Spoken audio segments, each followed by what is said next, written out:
Muy buenas tardes a todos los participantes. Les damos la bienvenida a nuestra conferencia el día de hoy. Soy el licenciado Samuel Ángeles, parte de la Coordinación de Consultoría en Psicología Forense y Clínica. Antes de dar inicio a la ponencia, voy a proceder a brindarles una breve información y algunos recordatorios. En pantallitas están mostrando nuestros cursos y diplomados que tendremos próximamente, a los cuales aún se pueden inscribir. A todos ellos se les otorga tanto material de apoyo como las grabaciones de las clases y constancia con valor curricular. Asimismo, les recordamos que los micrófonos se encuentran cerrados, por lo que les pedimos de favor a lo largo de la ponencia vayan realizando sus preguntas en la sección del chat y quienes nos están visualizando en nuestra página de Facebook en la sección de comentarios. Esta es una conferencia totalmente gratuita, por lo tanto no se emiten constancias y la grabación permanecerá en nuestra página de Facebook. El día de hoy tengo el placer de presentar a la maestra Carol Hernández, quien nos estará exponiendo la conferencia titulada Criminología en Seguridad Informática. Maestra, le doy la bienvenida y le cedo la pantalla y el micrófono. Muy buenas tardes con cada uno de ustedes. Qué gusto poderme encontrar en este espacio. Gracias a Consultoría Psicología Forense. Es para mí un honor poder tratar un tema tan relevante en nuestra sociedad actual que me encantaría que vayamos profundizando en algunas cosas por amor al tiempo que nos atañen el día de hoy.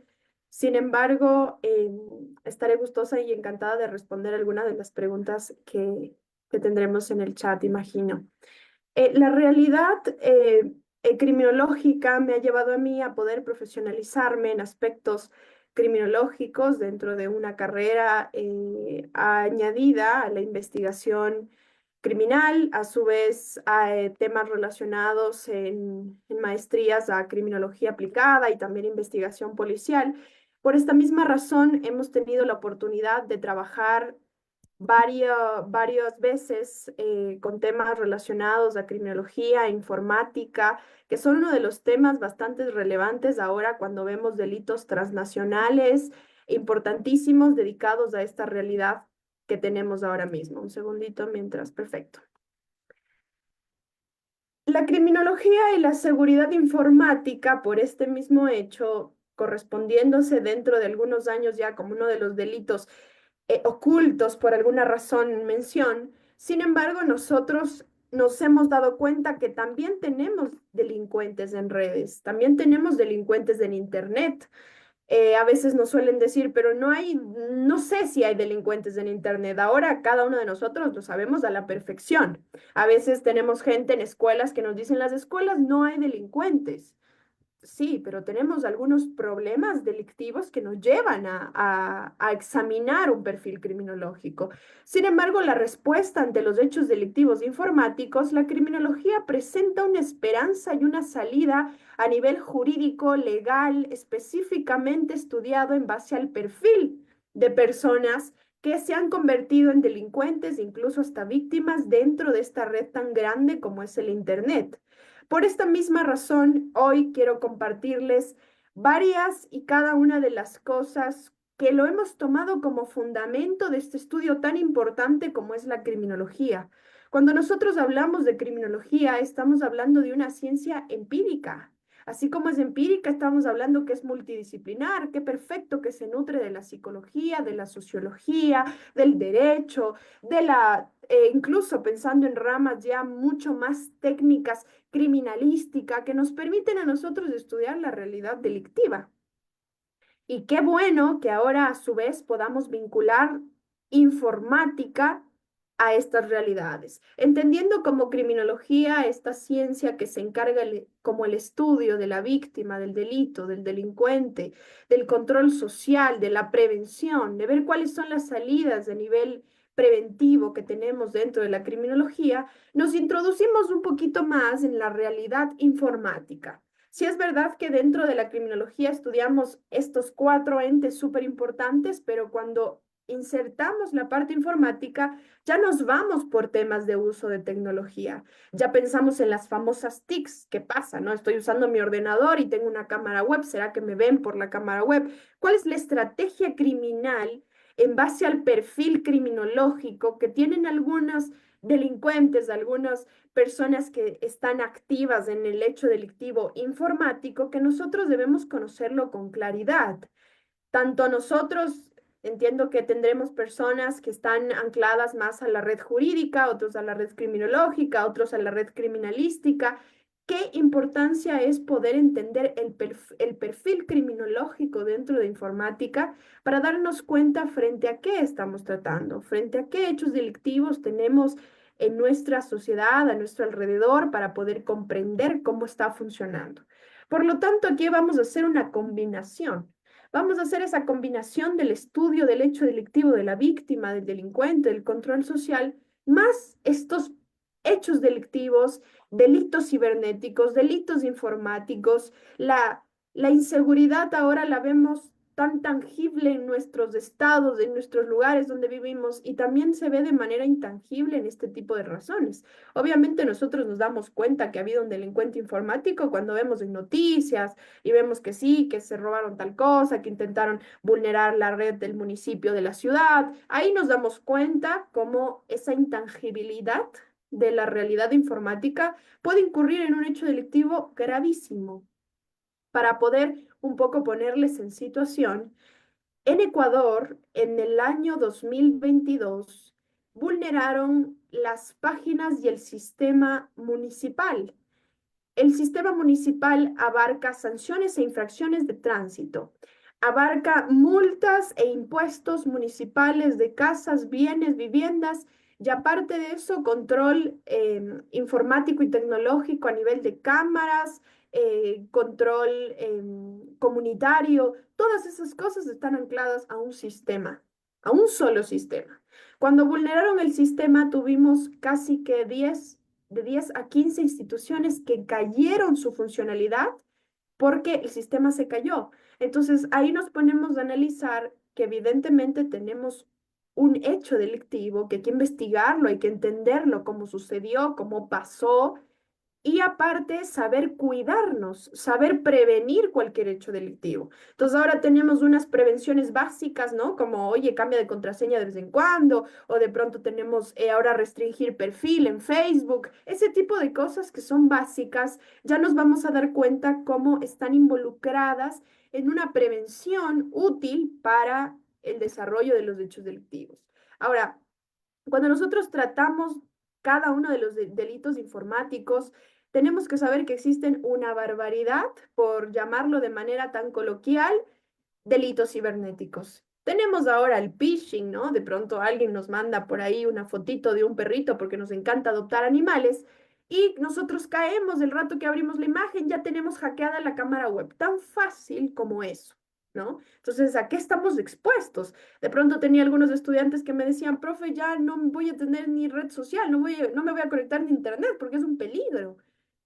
Evidentemente tenemos que caminar con prevención frente a este tipo de cosas. Sin embargo, nosotros desde el lado criminológico vamos a analizar cómo entender el perfil, comprender la dinámica delictiva, que se llama criminodinámica, para obviamente poder paliar estos hechos delictivos y dar una solución de manera preventiva frente a perfiles que se están dedicando a hacer cada uno de estos desarrollos ilegales informáticos. Por eso es que nosotros dentro de redes sociales hemos visto cómo se ha proliferado el tema de adeptos en terrorismo, en ciberterrorismo. No necesitaron hacer absolutamente nada, no necesitamos ir a Marruecos, a las zonas fronterizas con África para meter en la cabeza de la gente que tienen que impulsar el ISIS, ¿no? El YEM, no, es necesario que nosotros tengamos esto a la mano tan importante y que valoremos el desarrollo de la criminalidad dentro de estos medios para que podamos paliarlos. Obviamente estos delitos cibernéticos como los que contamos, también hemos visto nosotros de manera más tangible en nuestras vidas, en nuestro diario vivir, en nuestra sociedad. como es el fraude, ¿no? Como es la suplantación de identidad en Facebook, en Instagram, en redes que nosotros conocemos, y ya mucho más cuando hablamos de ciberacoso, de ciberextorsión, ciberbullying, todas esas cosas están inmersas en una realidad de delitos informáticos. Ya nos vamos un poco más allá pensando en el ciberterrorismo del que hablábamos, en las ciberguerras, ya tenemos explotación sexual infantil, más adelante les vamos a traer unos casos que estudié referente a trata de niñas, y el medio que nos ayuda a encontrarles es el análisis cibernético, esas cosas que ayudan al desarrollo delictivo, antidelictivo, perdón, nos permite a nosotros entender. Ahora, para que nosotros vayamos metiéndonos un poquito, como le encanta hacer a la criminología, ayudarnos a meter un poco en la mente del delincuente, en la mente de su modus operandi, en las firmas que van dejando, en las ideas que tienen para cometer un hecho delictivo, es importantísimo que nosotros analicemos aspectos o características psicológicas, sociales, técnicas que evidentemente están inmersas en el ciberespacio, que es por donde nosotros caminamos, por decirlo de alguna manera. Nosotros empezamos a navegar en Google, en YouTube, ya estamos en el ciberespacio. Luego vamos a ver una imagen que nos permite comparar en dónde estamos nosotros, y esto a nosotros nos permite entender que cada vez se convierte en un espacio tentativo, ¿no? Se convierte en un espacio donde crea muchas oportunidades para cometer un delito. Yo les hablaba al principio de los delitos transnacionales, nos damos cuenta que un delito se comete en Brasil, pero el servidor está en España y se ejecuta en Perú y en Ecuador. ¿Cómo investigamos ese hecho delictivo? A través de esa razón con la que estamos explicando. Todo esto es importante entenderlo. Cuando nosotros queremos analizar ciertos tipos de delitos, como ahora estamos viendo, delitos cibernéticos, siempre tenemos que buscar el origen del criminológico de este delito.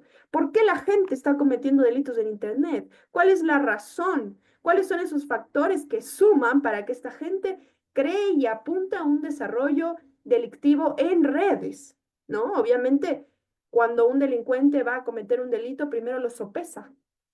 Entonces, sopesa, a ver, si yo voy a robar un banco, necesito tener 5 personas, un armamento entero, necesito vulnerar cámaras, necesito vulnerar candados, necesito abrir puertas y forcejear candados y cajas de seguridad.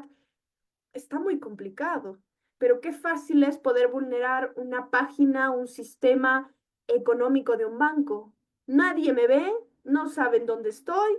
Por mí, estupendamente que no necesito más herramientas para poder desarrollar este hecho delictivo, sino que simplemente me pongo frente a un ordenador conectado a Internet y tengo todo lo que necesito para convertirme en un criminal exitoso. Entonces, nosotros tenemos que entrar de esa forma para poder entender su perspectiva, analizar cuáles son esos factores que están de por medio para que nosotros digamos, ajá, o sea, ¿por qué camino vamos a ir para crear prevención? Por eso es muy importante entender también cuáles son esas vulnerabilidades, esos impactos, como yo les comentaba en el caso de la vulneración municipal que tuvieron aquí en el Ecuador. Era tan impactante el tema de que no podían poner multas de tránsito, no podían pagar impuestos, que nadie sabía si pagaste el impuesto del 2020 o si vas a pagar el impuesto del 2024. Nadie sabía porque no tenían esa información. Si nosotros tuviésemos la oportunidad de analizar y conocer esas vulneraciones, esos impactos que vamos a sufrir, crearíamos una prevención distinta. Entonces, por eso es importante analizar no solo en aspectos físicos de la informática, sino también pensando en el perfil criminal y en el perfil victimal que vamos a encontrar inmerso en estos hechos delictivos. ¿De acuerdo? Y una de las cosas son las prevenciones. Ahora, con este tema relacionado, es muy importante que nosotros pensemos en prevención, pero la prevención se hace entendiendo estos entes tan importantes que los estoy comentando. Simplemente como medio de esta presentación, es importante que la prevención esté centrada en nuestra forma de tratar, en el estudio criminológico que vamos a tener. Es verdad que podemos poner medidas y técnicas como lo hacemos a nivel físico, Nosotros aquí en hechos delictivos informáticos también vamos a tener una escena del crimen. Una escena del crimen no solo la tenemos de manera física, cuando hay un asesinato, cuando hay alguna especie de abuso sexual, violación sexual, con homicidio, muerte. No tenemos necesariamente una escena del crimen ahí. Ahora también tenemos escena del crimen digital y también tenemos que crear una prevención y una seguridad en medio de este tipo. ¿De acuerdo? Ahora, esta investigación que la vamos a ver luego, es importante conocer que nosotros ahora tenemos un respaldo tan importante que en algunos países no se está ejecutando conforme la necesidad que tienen. Y no la ejecutan conforme la necesidad porque evidentemente no hemos tenido un impacto tan grande como ha tenido Estados Unidos, como ha tenido España, como ha tenido Inglaterra en relación a hechos delictivos cibernéticos. Por eso es que se han creado normativas, marcolegales relacionados a los datos personales, que parece ser cualquier cosa, pero son importantes para limitar el desarrollo de ciertos hechos delictivos. Entonces, la ciberdelincuencia ha sido uno de los delitos más llevados a cabo en 2024, 2025 y no digamos años anteriores cuando se dieron cuenta que el Internet podía servir como medio ejecutorio de hechos delictivos. Entonces, ahora nos respalda la normativa, el marco legal, jurídico que apunta a una prevención, a un cuidado relacionado al tema de datos personales y etcétera, de intenciones que nosotros tenemos. Ahora, cuando nosotros decidimos estudiar el tema de ciberdelincuencia, nosotros nos tenemos que dar cuenta que vamos en contra de muchas cosas. Como hablábamos del tema de la globalización, ahora el delito pasa fronteras, cuál es la forma exacta para poder investigar. Ahora tenemos gente que hace cualquier cosa en Internet, no sabemos de dónde viene porque tienen bloqueadas las IPs, porque tienen ocultos sus nombres, cambian de nombres cada 5 minutos. Ese tipo de cosas es un reto para nosotros. Se convierte en un desafío tan importante que ahora nosotros subimos, pensando en nuestras realidades, subimos una foto como un meme y tenemos una rapidez de evolución que en 5 minutos se hace viral. En segundos ya está en Corea del Norte, en Corea del Sur. Bueno, tanto esos países no, pero sin embargo tenemos un impacto grande en el compartir dentro de ese navegador. Entonces, es muy importante que nosotros apuntemos a la concientización de un hecho delictivo. Y más nosotros como profesionales del área, apuntar a la realidad criminológica que tenemos actualmente sobre estos hechos delictivos. Por eso es importante entender, uno es consciente cuando entiende cómo está inmerso. Ahora, nosotros, ¿de qué nos tenemos que proteger en Internet? ¿De quién nos vamos a proteger? ¿Cuáles son nuestros enemigos en Internet? ¿Qué tenemos que hacer para protegernos? Este tipo de cosas que a nivel criminológico lo vemos mucho bajo perfiles, a lo mejor a nivel de sociedad no entendemos perfectamente. A veces subimos una foto a Facebook con nuestro nuevo carro, con nuestra nueva casa, es un peligro. Entonces, cada vez que vayamos introduciéndonos en estas realidades criminológicas, las vamos entendiendo. El crimen organizado, dentro de nuestra realidad actual, tiene 10 indicadores, como les pongo aquí, o más indicadores que nosotros nos podemos dar cuenta que se ha convertido en un tema a paliar, ¿no? Tenemos gente que está blanqueando capitales, tenemos un montón de gente que desempeña en cargos públicos, políticos, y obviamente están creando influencia, desviaciones de fondos por ahí. Tenemos aparte una realidad con el grupo y crimen organizado donde pueden tomar un montón de tareas, papeles, cada uno tiene un rol, existen un grupos totalmente numerosos. Todas estas cosas que vemos como indicadores las vemos realizadas en un crimen organizado. Ahora, cuando nosotros vemos que dentro de Internet tenemos crimen organizado, tenemos grupos dedicados a la ciberdelincuencia, nosotros tenemos que empezar a entender cómo están funcionando. A ver, quiero conocer el perfil criminológico de un delincuente o un ciberdelincuente. Entonces, lo primerito que van a hacer ellos es van a seguir una estructura totalmente jerarquizada. Vamos a tener primero un grupo de gente que comanda, estos hechos delictivos, la organización. Luego vamos a tener jóvenes que están totalmente dedicados a la navegación, al tema internet, que van a estar a la par de funcionalidades como los jefes, porque los jefes lo único que se van a encargar es de armar el plan. ¿De acuerdo? Y obviamente van a buscar gente, que ya vamos a ver un poco más adelante, que se les conoce como mulas o incluso muchos que tienen experiencia, donde ellos sí se van a encargar de programar y crear todo el armatoste que ellos les compartieron. Entonces, ahora sí, ellos van a reclutar a gente que les ayude a crear esta organización. Entendamos que para crear un delito, un hecho delictivo en línea, nosotros tenemos que contar con profesionalidad para hacer las cosas. Al principio nomás, uno de los primeros hechos delictivos de esta categoría en Estados Unidos lo hizo un informático novato, no sabía y desató un problema enorme cibernético en Estados Unidos, porque obviamente en el moneo que tienes, por decirlo de alguna manera, evidentemente puede salir un hecho delictivo. Pero en nuestra razón actual es importante entender que vamos a estar frente a la investigación de una estructura totalmente jerarquizada. Vamos a tener directores, vamos a tener jefes, vamos a tener programadores, por ahí vamos a tener alguien que está metido en el grupo, que simplemente está tanteando un poco el terreno por donde pueden meterse los programadores, están inexpertos simplemente por ganarse 30, 40, 50 euros o $50, van a estar metidos en esta cadena, en esta red. Eso tenemos que estar al tanto, ¿no? Frente a qué perfil nos estamos enfrentando, que aquí ya se convierte en un poco más complicado porque estamos hablando de una investigación colectiva, no estamos hablando, casi no se habla siempre de una sola persona que ha creado un hecho delictivo, ¿de acuerdo? Y de acá ya viendo el otro punto, tenemos las personas que canalizan el hecho delictivo, ¿de acuerdo? Directores, programadores y los canalizadores que evidentemente simplemente obedecen lo que dice el resto de la jerarquía para poder tener ciertos dineros, cierta forma, influencia y trabajo, como lo ven ellos, a lo que se pueden dedicar. Y a estas víctimas vulnerables se les conoce como muleros. Estas personas que no tienen ni idea quién les contactó, no tienen ni idea de lo que está pasando, simplemente son canalizadores.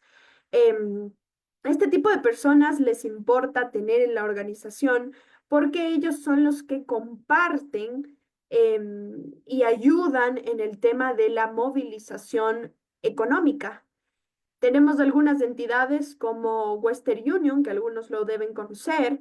Esta entidad no brinda un registro informático de la gente que hace ciertas transacciones.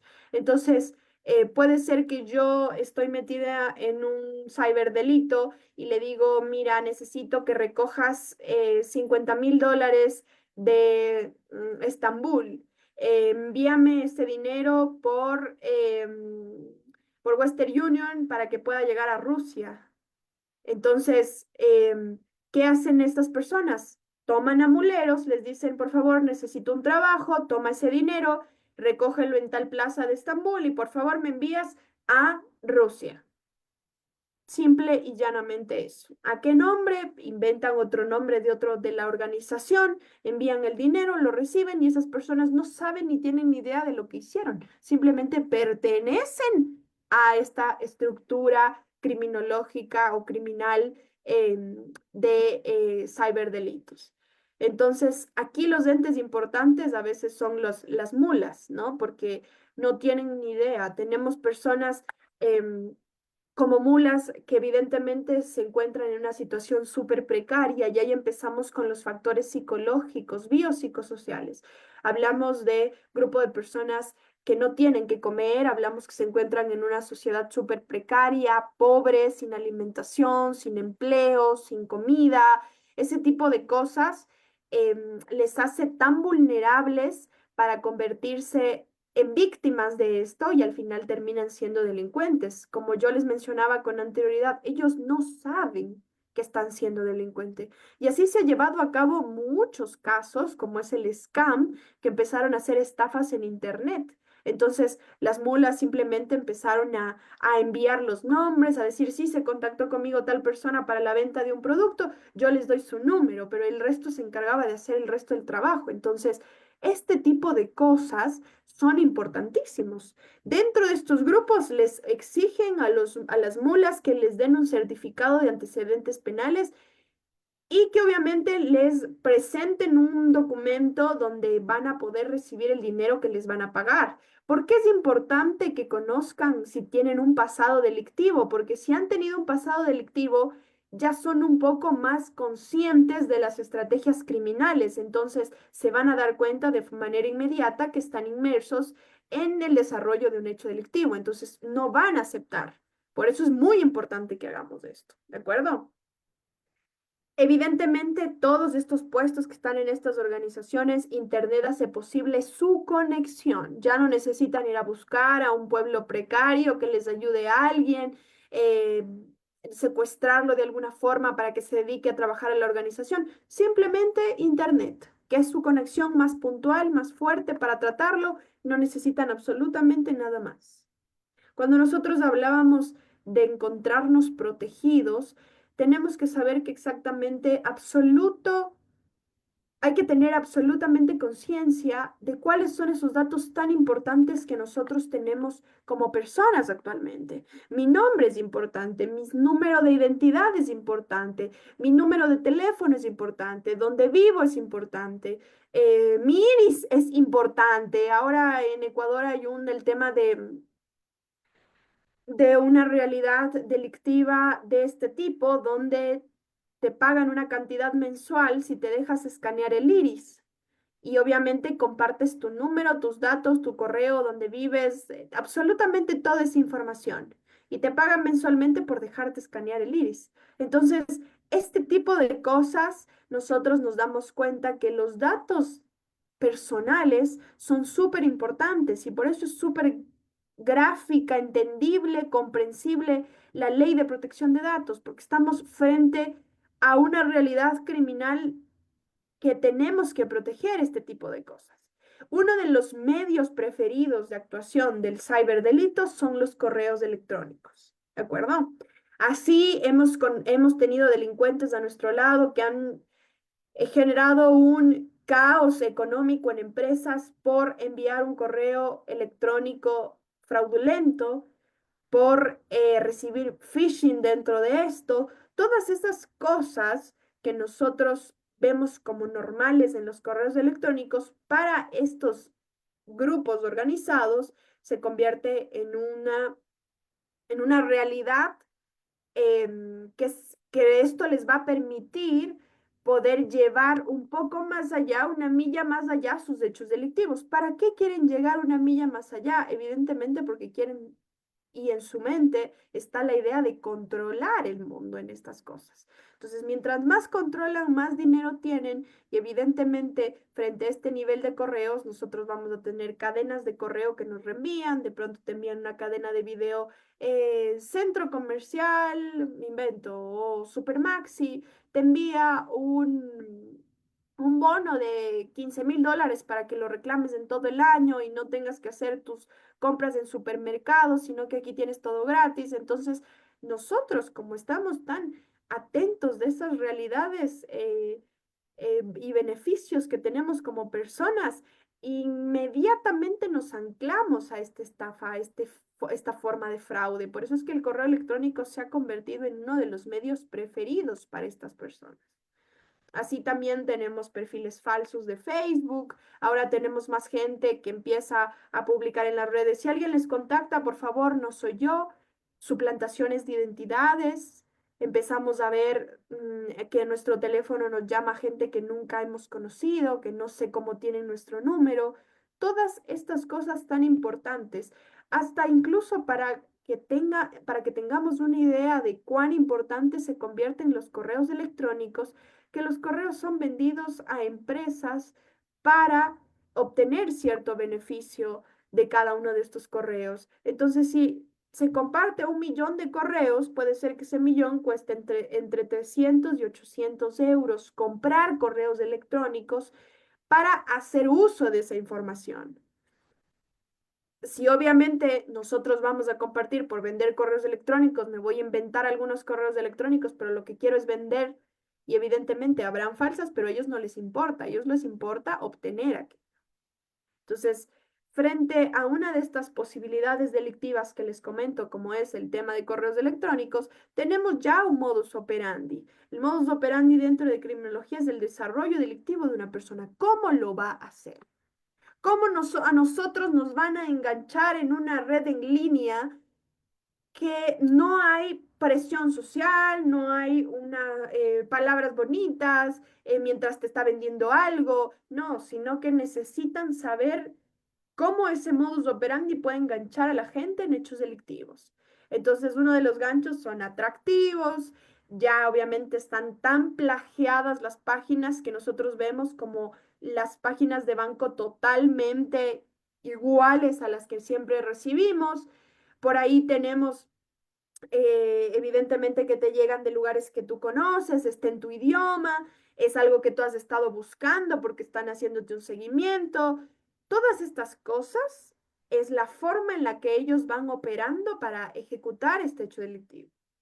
Una vez que empiezan a recibir cierto feedback de tu parte en el que sí abriste el correo electrónico, en el que sí entraste a la página que te mandaron, etcétera, ya empiezan a hacer funciones de carácter psicológico e informático. A ver, es una persona que tiene 40 años, es mujer, se separó del esposo, vamos a mandarle un virus que se llamaba Love, que lo crearon hace un montón de tiempo.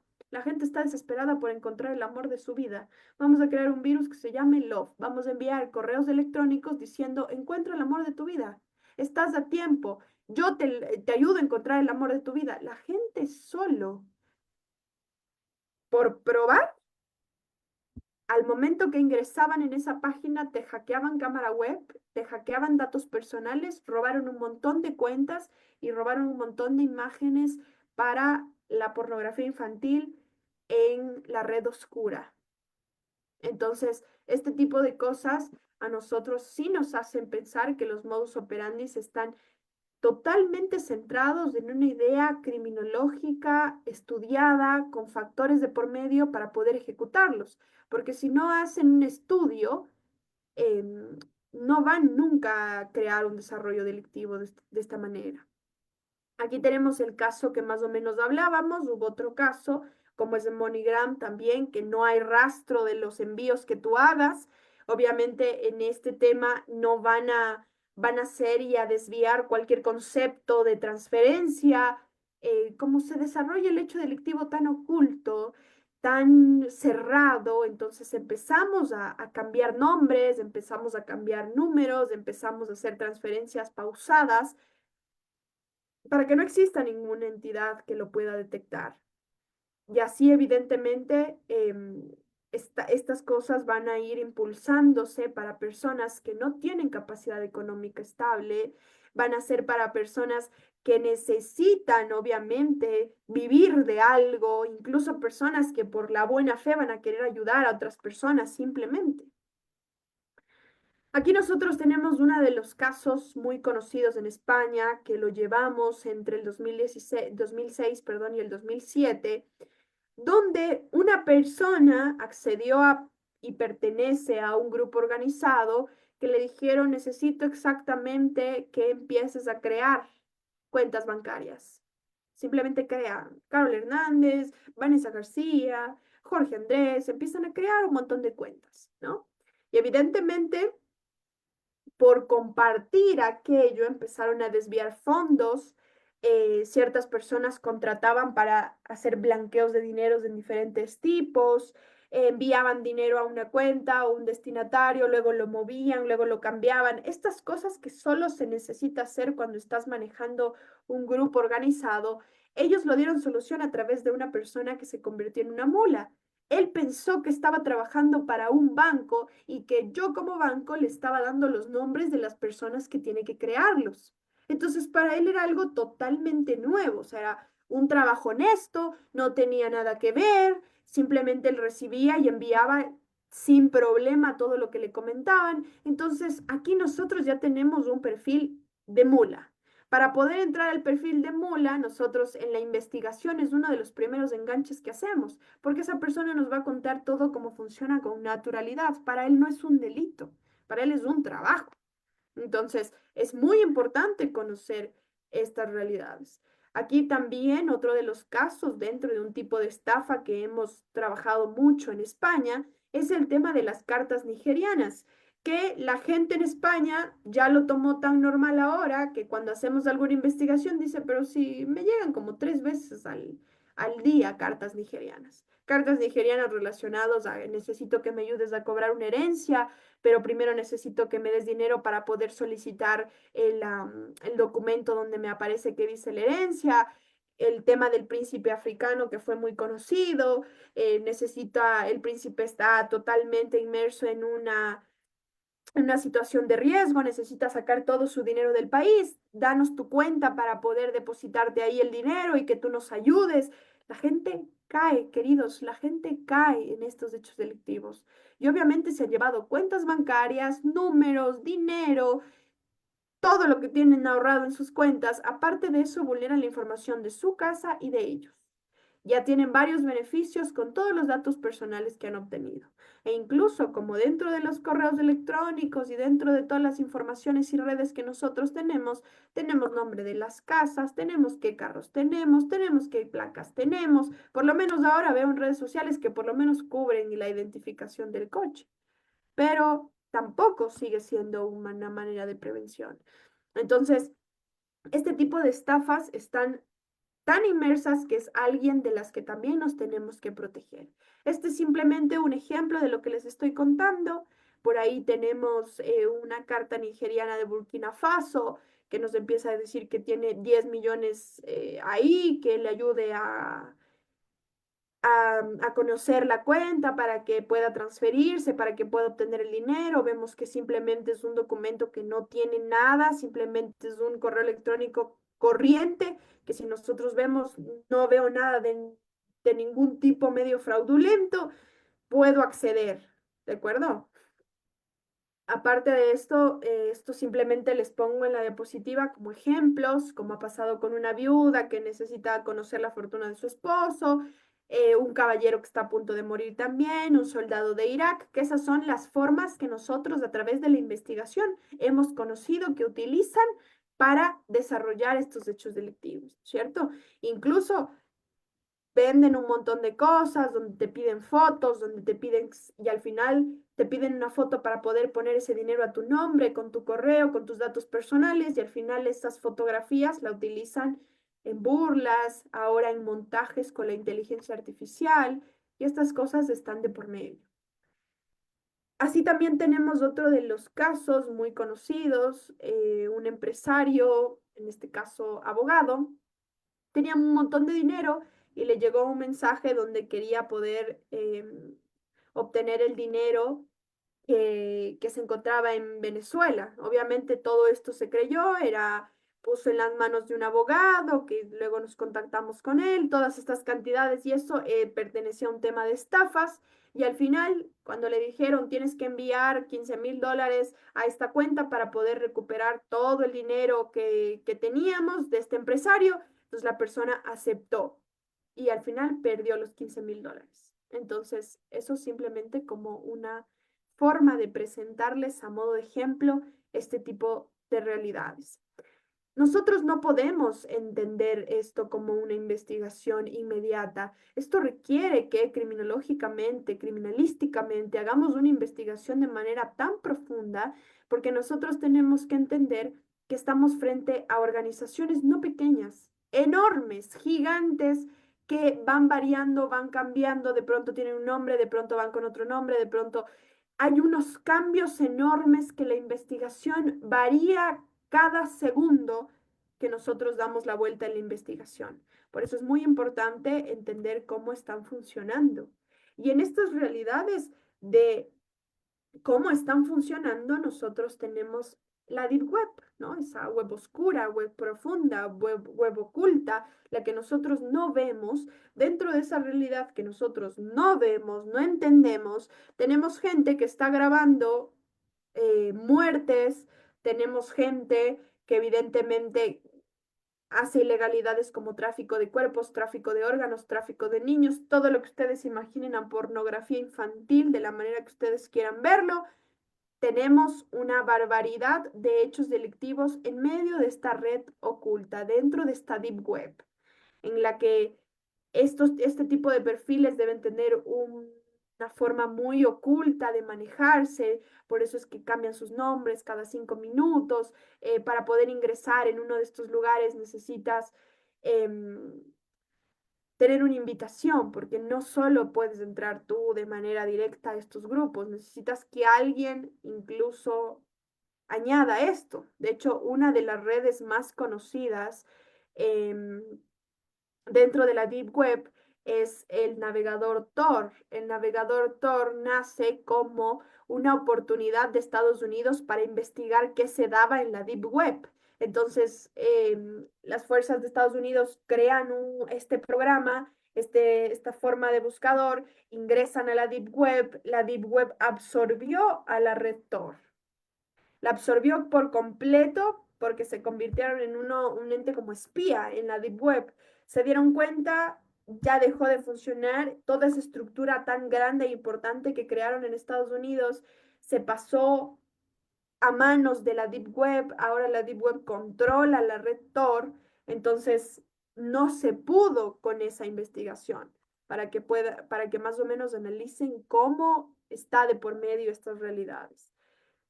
Aquí también tenemos otro de los casos más conocidos, que es el tema de la pedofilia. Cuando nosotros hablamos de pedofilia en temas cibernéticos como delito, nos damos cuenta que ha alcanzado más oportunidad que cuando tenían fotos de un vecino en su casa, fotos de revistas. Ahora en segundos eso se comparte y se viraliza en la Deep Web sin que nos demos cuenta.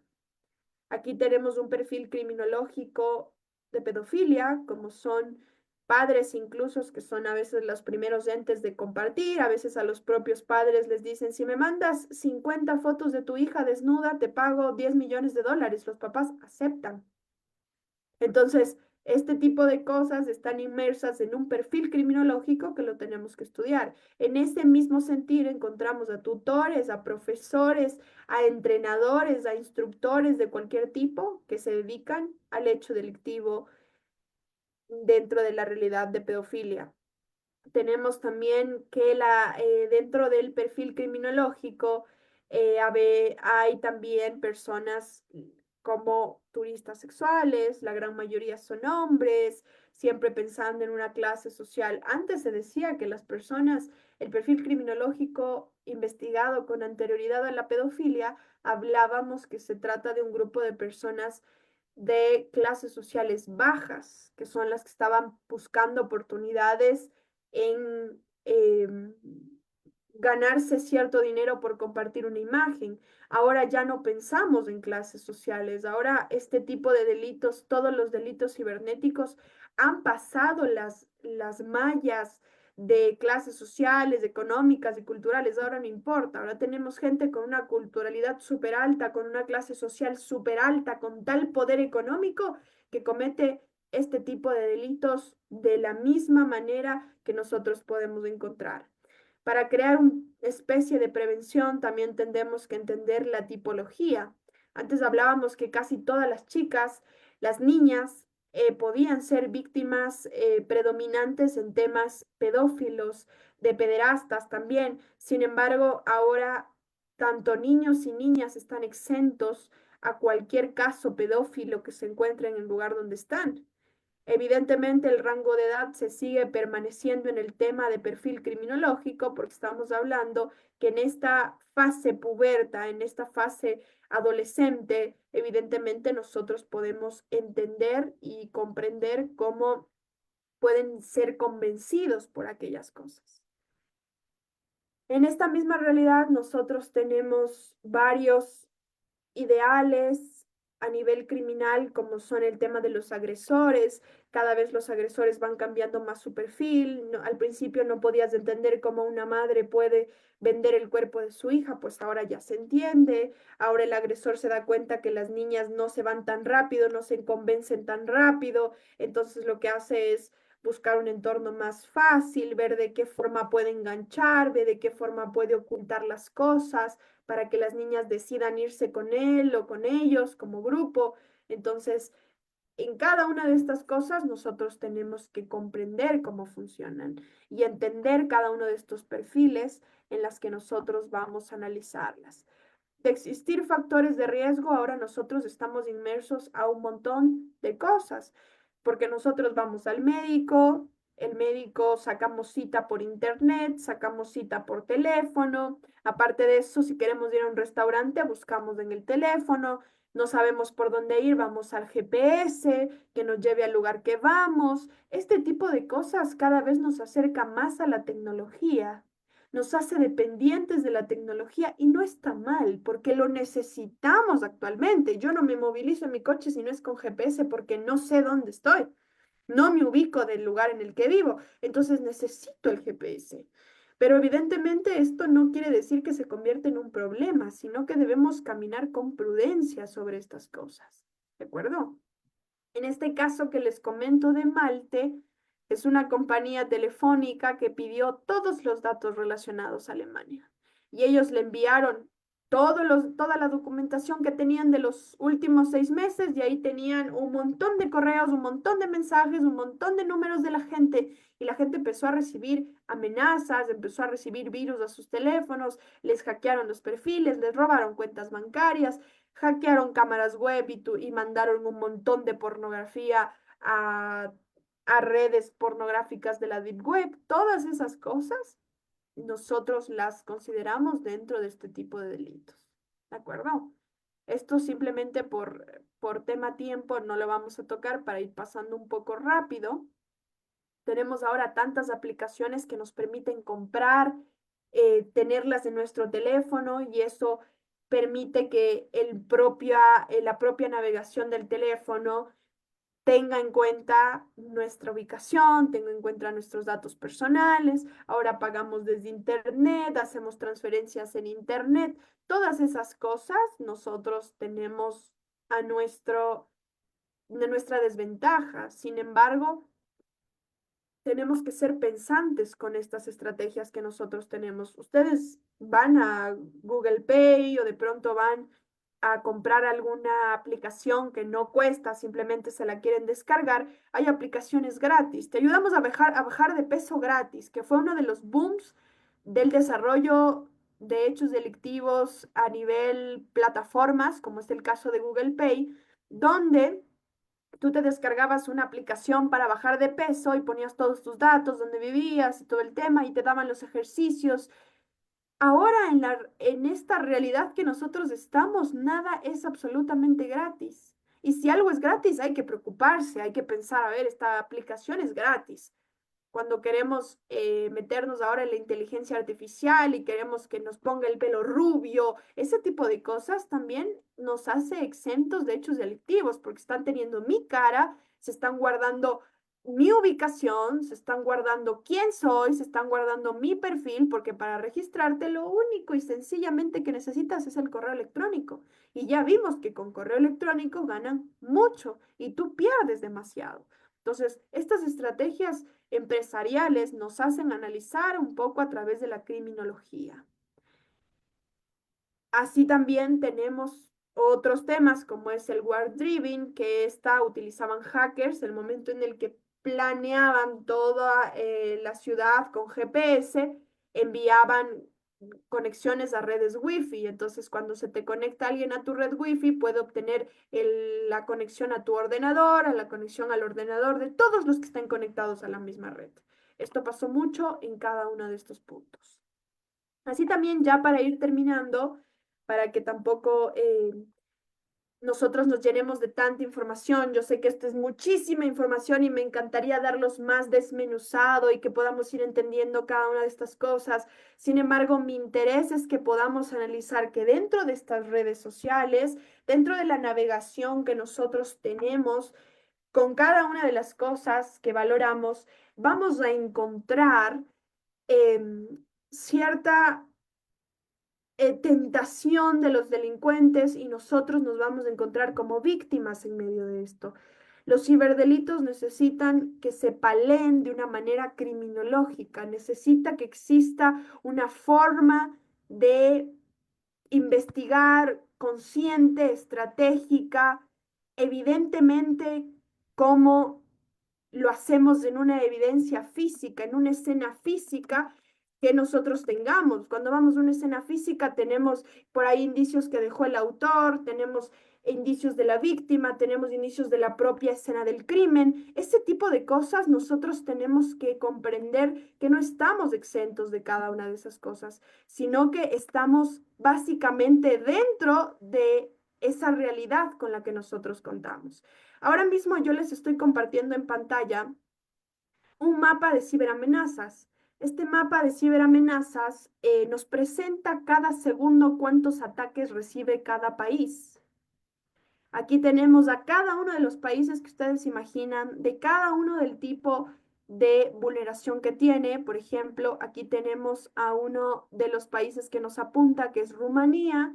Aquí tenemos todos los virus que le están llegando. Estamos entendiendo que es el país número 65 más atacado. Si nosotros bajamos un poco, aquí ustedes van a poder encontrar todos los países para hacerlo un poco más dinámico. Vamos a ver a uno de los países que probablemente lo conozcamos más, estemos más al tanto.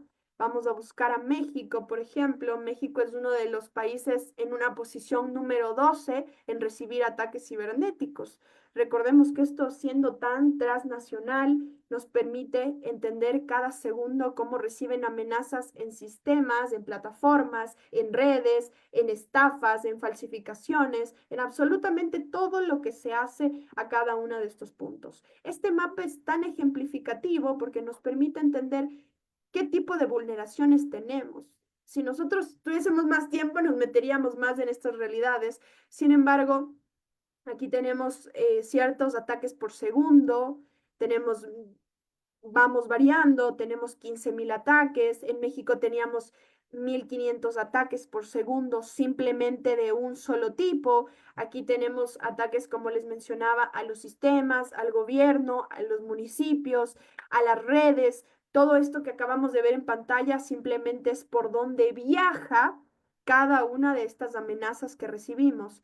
Para eso la criminología apunta a nuestras realidades actuales para que podamos entender esas fuentes de información que tenemos, esa realidad criminal que tenemos dentro de la navegación con la que contamos. Todos estos virus que ustedes pueden encontrar aquí, todos estos malwares que se conoce, que presentan un daño frente a los sistemas con los que nosotros tratamos, no solo están pensando en dañar a una sola persona o en obtener simplemente un correo electrónico, sino que esto tiene un avance mucho más profundo que puede ir directamente en contra de una empresa, de tu propia empresa. Si trabajas, imaginemos, en Kellogg's, tú en Kellogg's eres secretaria únicamente, pero como eres secretaria tienes un correo electrónico y tienes un número al que se contactan, de pronto te mandan una carta de las nigerianas o tú no te das ni cuenta y un proveedor te envía un correo medio parecido, tú aceptas, abres el correo, te enteras del correo, te dice pincha en este link para tener más información, tú lo haces, entras al link, ya se robaron toda la información, por lo menos tienen acceso a la computadora. Y cuando tienen acceso a la computadora o al ordenador, ya tienen acceso a la contabilidad, al sistema, a la publicidad, al ordenador del gerente, al ordenador del subgerente. Todas estas cosas funcionan así. Por eso es nuestra importancia ver cómo la criminología nos puede ayudar y puede paliar cada una de estas realidades que nosotros tenemos. Insisto, les he dado el caramelito en la prueba de la informática. Tenemos un montón de cosas de las que podemos tratar, pero mi interés el día de hoy ha sido poder compartirles cómo la criminología está inmersa con temas de ciberseguridad y si queremos paliar un hecho delictivo necesitamos tomarnos de la mano. La criminología se tiene que tomar de la mano con la economía, con la sociología, con la informática para poder paliar de verdad los hechos delictivos. Si no, solo estamos echando tierrita y al final vuelve a salir el problema y no apuntamos al origen del delito. Esto ha sido para ustedes Criminología Informática el día de hoy. Desde mi parte, Carol Hernández, ha sido un placer compartir con ustedes un poco de lo que es criminología en esta realidad informática. Muchas gracias.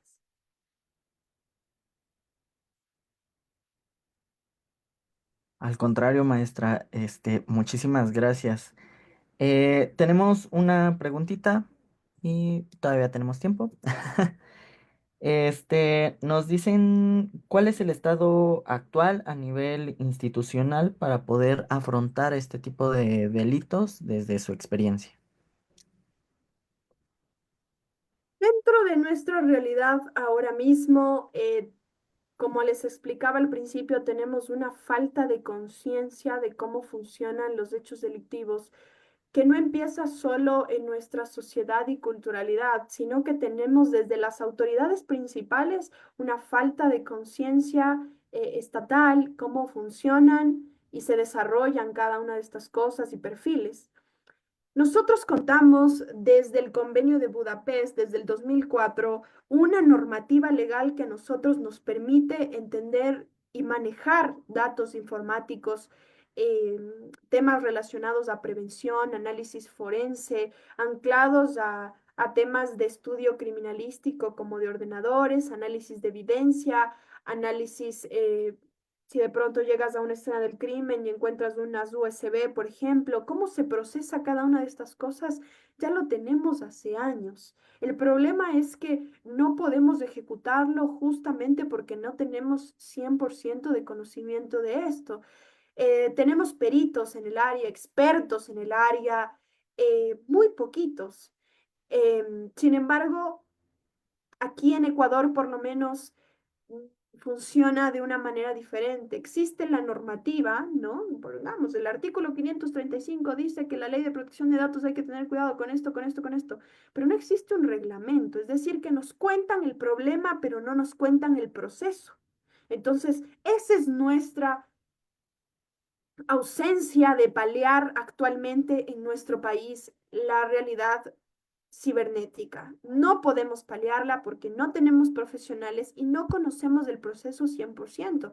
Necesitamos funcionar y empezar a operar como hacen en España, que tenemos una entidad dedicada al estudio e investigación de delitos informáticos, ¿no? INSAIB es el Instituto Nacional de Investigaciones Cibernéticas en este caso. Evidentemente tú ves que te suplantaron el Facebook, no como nosotros, que enviamos un mensaje y publicamos en Facebook, oye, por favor, no respondas, sino que hacemos una llamada y el Instituto Nacional de España de Ciberdelitos, Ciberseguridad, empieza a dar seguimiento a ese tipo de investigación, porque se está cumpliendo la normativa legal y el proceso.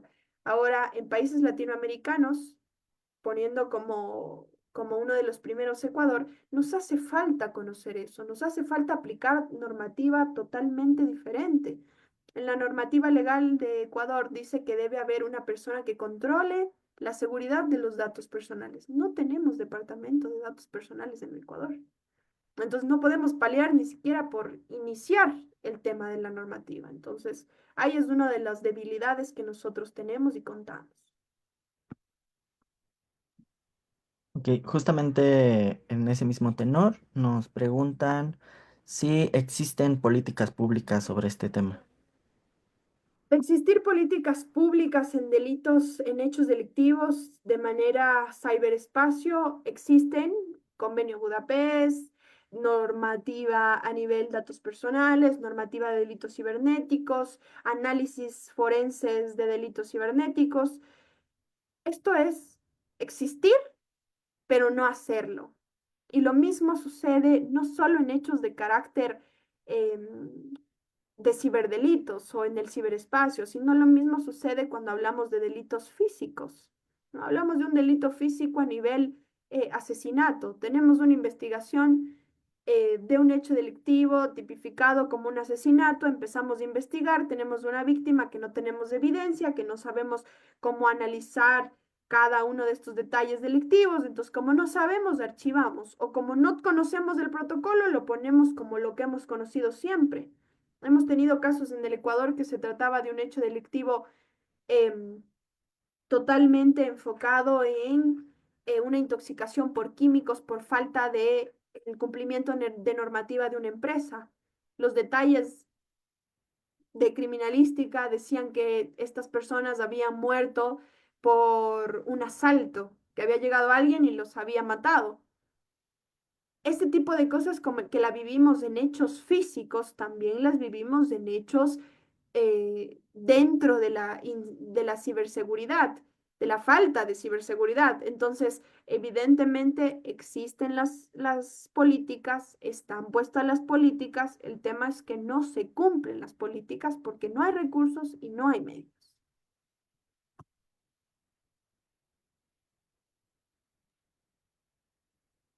Muy bien, maestra. Pues creo que son todas las preguntas que tenemos. Eh, Vamos a ir dándole cierre a la conferencia del día de hoy. Les agradezco a todos las y los participantes por su presencia y participaciones en esta ponencia. Y de igual forma, de parte de todo el equipo de consultoría en psicología forense y clínica, maestra Carol, le agradezco mucho por su tiempo y su experticia y esperamos tenerla por aquí en próximas ocasiones. Seguro. Muchas gracias. Un placer. Un saludo a cada uno de ustedes. Excelente tarde, maestra. Muchas gracias.